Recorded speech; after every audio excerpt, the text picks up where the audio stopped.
everyone, hope you're all doing great, and today as you can see I have no makeup on my face whatsoever, and that's because today I want to share with you all the tips and tricks of finding that perfect foundation, and also I want to share with you how to apply it flawlessly. Before you get into the foundation, it's very important to prepare your skin for it. Now what that basically means is to clean your face thoroughly and moisturize it.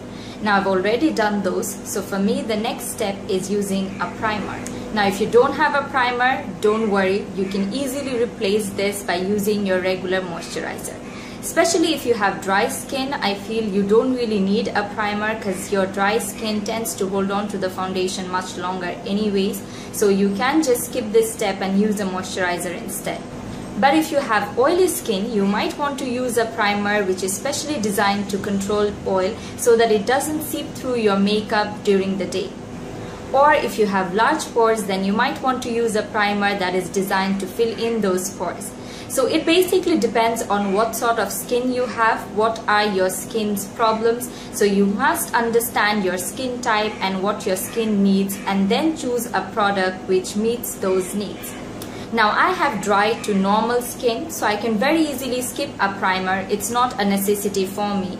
But during this time of the year, it's really hot and humid here in Bangladesh. So when I know that I'll be staying out throughout the day for a long period of time, I do prefer using a primer, especially on my T-zone, because I can get a little shiny there throughout the day.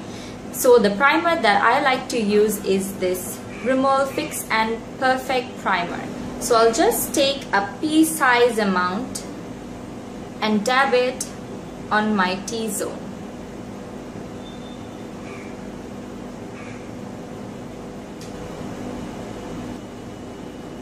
Now the primer that you choose also depends on the finish that you want. So if you want a matte look, you would want to go with a primer which has a mattifying effect. On the other hand, if you want a glowy, dewy look, then you should go with a primer that has that effect. So it kind of depends on what you want. So the next step is foundation. Now finding the perfect foundation for you depends a lot on understanding your skin type, what your skin needs. Now, do you have dry skin or oily skin, acne prone skin, or do you have lots of marks or dark spots that you want to hide? All of these factors plays a very important role in your perfect foundation. Now if you have dry skin, you should go for a foundation that has a dewy finish. On the other hand, if you have an oily skin, you should go for a foundation with a mattifying effect.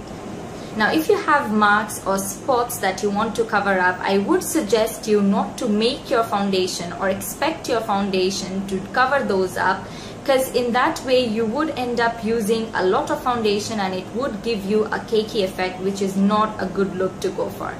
So I would suggest you to use a concealer to cover up those problematic areas and use your foundation strictly to get an even skin tone. Alright, so after you've figured out which foundation to go for, the next step is to look for your perfect shade. Now I know this can be a little daunting at times, and that's why I have a little tips and tricks for you that's going to make your life a little easier. Now it's a big no-no to swatch your foundation on your hand and expecting it to match with your face, because it just doesn't work. Most of the times our hand and our face is not of the same color. Now what most of the people suggest is to swatch your foundation on your jaw so that you can see whether it matches with your face as well as your neck area.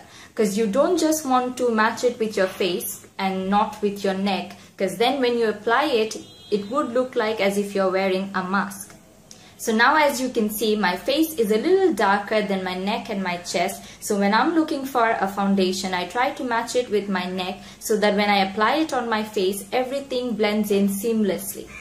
Now the next step is to decide what to use the foundation with. So you can use your fingers, some sort of a sponge or a beauty blender, or my favorite, brushes. Now I prefer using these sort of brushes which are really densely packed and flat, because this helps to buff the foundation into your skin nicely and it doesn't leave any streaky marks or lines or anything on your face. So today I'll be using my L'Oreal True Match foundation in the shade W5, and I'll be using it with my Real Techniques buffing brush. So pour a little on the back of your hand Then just stipple it on your brush and go ahead and stipple it on your face. I like to spread the foundation evenly on my skin first, and then I go ahead and buff it in.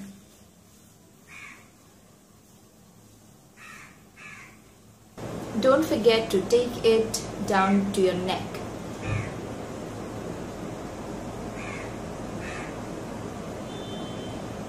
So now I'm done with my foundation. Now as you can see, I didn't really go for a very heavy coverage because I don't really have that problematic areas to cover. All I wanted is an even skin tone, and I think I have got that.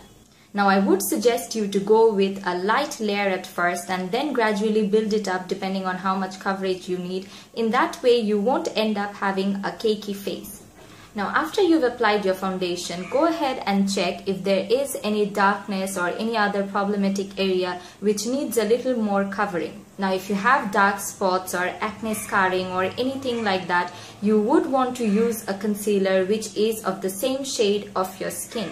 Because using something lighter than your skin tone is actually going to accentuate those problematic areas rather than hiding it. So you would want to use something which is of the same color as your skin so that it camouflages it. Now if you have really bad under eye circles, you should use a peachy salmon colored concealer because that's going to counteract the darkness and hide it. Now if you don't have any major under eye darkness, then you can go ahead with a concealer which is a few shades lighter than your skin tone, because that's going to help to brighten up your under eye area and make you look more awake and refreshed. So like always, today I'm going to be using my collection Lasting Perfection Concealer in the shade Warm Medium 3. Now I just put this under my eye using this doe foot applicator, and then I'm going to go ahead and blend it in using a tapered kabuki brush. Create this triangular shape because that would really help to accentuate your cheekbones. Then to buff in the concealer, I am going to be using this tapered kabuki brush.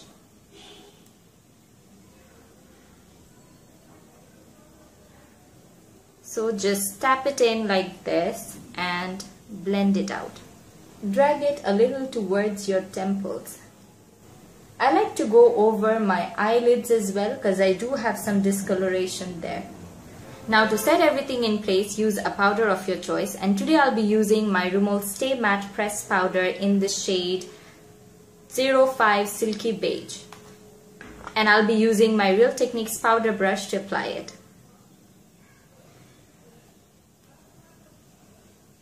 Use a light dusting of powder because you don't want to end up having a cakey face. So now you have the perfect canvas ready for any makeup look that you want.